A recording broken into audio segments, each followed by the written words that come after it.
ഒരു മരണ വീട്ടിൽ ഇങ്ങനെ ചെന്നപ്പോൾ +2 പ്രായമുള്ള നിങ്ങളെ പ്രായമുള്ള ഒരു മോളുണ്ട്, 5ാം ക്ലാസ്സുകാരനുണ്ട്, ഒരു കുഞ്ഞു മോളുണ്ട്, എൻ്റെ മോളെയൊക്കെ പ്രായത്തിൽ 5 വയസ്സ് അല്ലെങ്കിൽ 4 വയസ്സ്.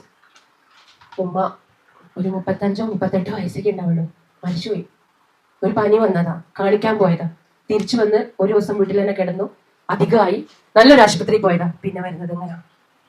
ആ വീട്ടിലേക്ക് ചെന്നപ്പോ നിങ്ങളെ പോലെയുള്ള ഒരു മോള് കല്ലിനെ പോലെ നിൽക്കുന്നത്. ഇങ്ങോട്ട് തിരിക്കുമ്പോ ഇങ്ങോട്ട് തിരിയും, ഇങ്ങോട്ട് നടത്തുമ്പോ അങ്ങോട്ട് നടക്കും, ഒന്നും പറയുന്നില്ല. എന്താണ് അവളുടെ ഉള്ളിൽ നമുക്ക് മനസ്സിലാക്കാൻ പറ്റുന്നില്ല. എൻ്റെ ഉമ്മച്ചി എന്നോട് എത്ര പറഞ്ഞിട്ടുണ്ടാവും ഒന്ന് ഹെൽപ്പ് ചെയ്ത് തരാൻ. എൻ്റെ ഉമ്മ എത്ര എന്നോട് ആവശ്യപ്പെട്ടിട്ടുണ്ട്. എൻ്റെ സ്നേഹം എത്ര എൻ്റെ ഉമ്മ കൊതിക്കാറുണ്ടായിരുന്നു. എൻ്റെ ഉമ്മക്ക് എന്നെ എത്ര കേൾക്കണമെന്ന് ആഗ്രഹം ഉണ്ടായിരുന്നു.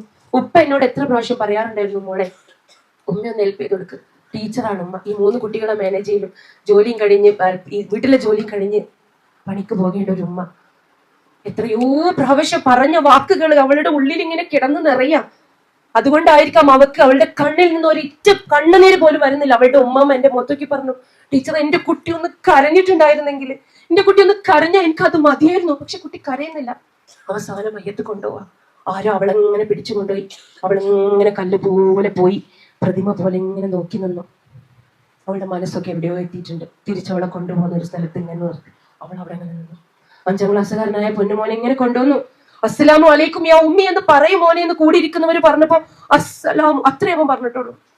അവര് മുഴുമിപ്പിക്കാൻ കഴിയാതെ അവൻ ആ മയത്തിന്റെ കെട്ടിപ്പിടിക്കാൻ ഒരുങ്ങിത്തോടാൻ പറ്റില്ല. അത്തരം രീതിയിൽ ഒരു അസുഖമായിരുന്നു വന്നിട്ടുണ്ടായിരുന്നത്. കെട്ടിപ്പിടിക്കാൻ ഒരുങ്ങി അവനെ ആൾക്കാരെടുത്ത് ഇങ്ങനെ കൊണ്ടുപോയി. ഓടിയിട്ടുണ്ടാവും വീടിന് ചുറ്റും. വാടാ, ഭക്ഷണം കഴിക്കടാ, കുളിക്കടാ, അതാക്കടാ എന്നൊക്കെ പറയുമ്പോ വരാം വെച്ചേ ഇപ്പൊ വരാ. അവന്റെ കുഞ്ഞു കുസൃതികളും വികൃതികളും ഇതെല്ലാം കഴിഞ്ഞ് ഇങ്ങനെ ഇറങ്ങാൻ സമയത്ത് പുറത്തേക്ക് വന്നപ്പോ ഈ മയ്യത്ത് ഇങ്ങനെ ഉമ്മയുടെ മയ്യത്ത് ഇങ്ങനെ കൊണ്ടുപോയിട്ടുണ്ട്. നല്ലൊരു യങ് എനർജറ്റിക് ആയിട്ടുള്ള ഒരു ഉമ്മ മയ്യത്ത് ഇങ്ങനെ കൊണ്ടുപോയി കഴിഞ്ഞിട്ട് ചായയും ബിസ്ക്കറ്റും ഒക്കെ ഇങ്ങനെ കൊടുക്കുന്നുണ്ട്. ആ കൊടുത്ത സമയത്ത് ഈ പറയുന്ന കുഞ്ഞു അനിയത്തി ഒരു ആൺകുട്ടിയായിരുന്നു. ഒരു ആൺകുട്ടിയായിരുന്നു അത്. അവനും വട്ടത്തിൽ ഇങ്ങനെ ഇരിക്കുന്നുണ്ട്. ചായ ഇങ്ങനെ കൊണ്ടുപോയി കൊടുത്തു. എന്നിട്ട് കുട്ടികളുടെ കയ്യിലും എല്ലാവരുടെ കയ്യിലും ഇങ്ങനെ ബിസ്ക്കറ്റ് ഇങ്ങനെ കയ്യിലെടുത്ത് കൊടുക്കുന്നുണ്ട്. എനിക്ക് ഒന്നും കൂടി താ പറയുന്നുണ്ട്. ആര് കേൾക്കാൻ നമുക്ക്?